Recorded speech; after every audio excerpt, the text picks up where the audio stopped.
అనకాపల్లి జిల్లా Paravada Maridimamba community function హాల్లో జయహో BC సదస్సులో ముఖ్య అతిథిగా హాజరైన మాజీ మంత్రి బండారు సత్యనారాయణమూర్తి పాల్గొన్నారు.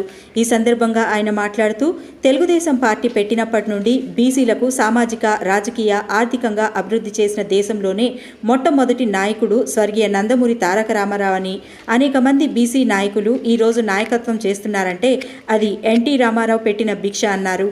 చంద్రబాబు కేంద్రంతో మాట్లాడి నేషనల్ బీసీ కార్పొరేషన్ పెట్టి తద్వారా వెనుకబడిన కులాలకు పనిముట్లు అందజేసే కార్యక్రమం పెట్టారని, బీసీలకు సప్లాన్ ఇచ్చిన ఘనత చంద్రబాబు నాయుడుదే అని చెప్పారు. జగన్ ప్రభుత్వం బీసీలకు అన్యాయం చేసి వారి గొంతు కోసిందని ఆరోపించారు. టీడీపీ అధికారంలోకి వచ్చాక పెందుర్తి నియోజకవర్గంలో ప్రస్తుత వైసీపీ నాయకులు చేసిన అవినీతిని ప్రజల ముందు ఎండగట్టడమే తమ ముందున్న తక్షణ కర్తవ్యమని తెలిపారు. జగన్ తెలియజేయాలి. అసలు ఆ రిజర్వేషన్కి సెటిల్మెంట్ రిజర్వేషన్ అక్కడ చెడిపోలేదు. మన 53% మనకు ఉంది. అదనంగా గవర్నమెంట్ ఆఫ్ ఇండియా సుప్రీంకోర్టు తీర్పు ప్రకారంగా 53% పెట్టకూడదు, దాటకూడదని చెప్తే పార్లమెంట్ అమెండ్ చేసి 10% పెంచారు మోడీ గారు.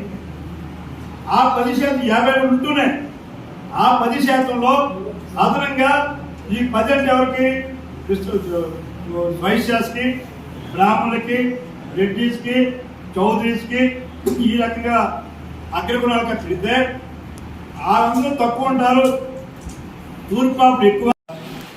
బీసీలకు రాజకీయంగా, సామాజికంగా, ఆర్థికంగా అభివృద్ధి చేసిన దేశంలోనే మొట్టమొదటి నాయకుడు ఎన్టీ రామారావు గారు. అనేక మంది బీసీలు రాజకీయం చేసిన నాయకత్వం చేస్తున్నామంటే అది కేవలం ఎన్టీ రామారావు ఇచ్చిన మా భిక్ష. నరనాడి గారి కేంద్ర మంత్రి అయినా, మాలాడే వాళ్ళ మంత్రులైనా ప్రజల మధ్యన ఉన్నామంటే ఎన్టీ రామారావు భిక్ష. అలాగని కేవలం రాజకీయంగా రిజర్వేషన్స్ కూడా స్థానిక సంస్థల్లో మొట్టమొదటి రిజర్వేషన్ ఇచ్చింది బీసీలకు ఎన్టీ రామారావు. తన చెల్లికి అన్యాయం ఏంటంటే అమర్నాథ్ గౌడ్ని అన్యాయంగా చంపించాడు జగన్మోహన్ రెడ్డి. కేసు కూడా లేదు. ఒక ఆయన చంపేసి డెలివరీ చేస్తే అనంతబాబుకి ఎమ్మెల్సీ ఇచ్చి అనుమానం చేశాడు. అంటే ఇలాంటివన్నీ ఉన్నాయి. దానికోసమే ఇవాళ పరవాడ మండలం చేసాం చేయో. రేపు 24 సబ్బాలం చేస్తున్నాం.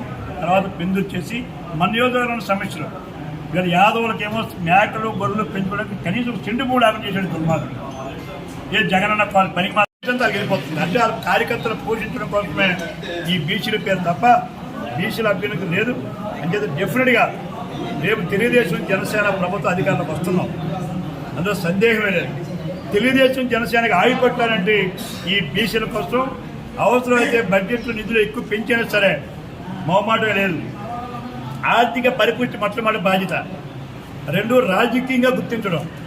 మనం ఎక్కడున్నా పాపం కొన్ని కులాలు పోటీ చేయలేవు రాజకీయంగా, ప్రజలు వాళ్ళకు సరిపోదు స్ట్రెంత్.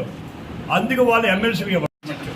కానీ నామినేటెడ్ ద్వారా కానీ, డైరెక్ట్ ఎమ్మెల్సీస్ ద్వారా కానీ, ఫెడరేషన్ కార్పొరేట్ చైర్మన్ ద్వారా కానీ డెఫినెట్గా సర్వీస్ కమిటీ చైర్మన్ ఇవ్వచ్చు, యూనివర్సిటీ వైస్ ఛాన్సలర్ ఇవ్వచ్చు.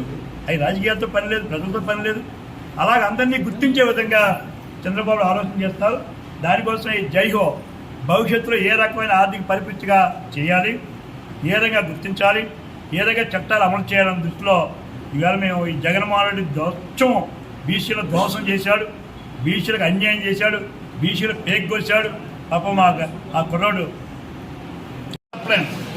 బీసీల సప్లైని డైవర్ట్ చేసేసి ఒక్క స్కీము అయిపోయిన కార్పొరేషన్ పెట్టాం. ఆ రోజు అన్ని ఫెడరేషన్స్ పెట్టాం. మత్స్యకారులు కార్పొరేషన్ పెట్టాం, చేనేత కార్పొరేషన్ పెట్టాం, రజక ఫెడరేషన్ పెట్టాం. ఇలా ఒక్కొక్క ఫెడరేషన్ ద్వారా చంద్రబాబు నాయుడు ఆధారం ద్వారా పనిముట్లు ఆర్థిక బలపరిచే కోసం 20 లక్షల వరకు కూడా మరి బ్యాంకుతో సంబంధంగా స్కూటీ లోన్ ఇచ్చాం.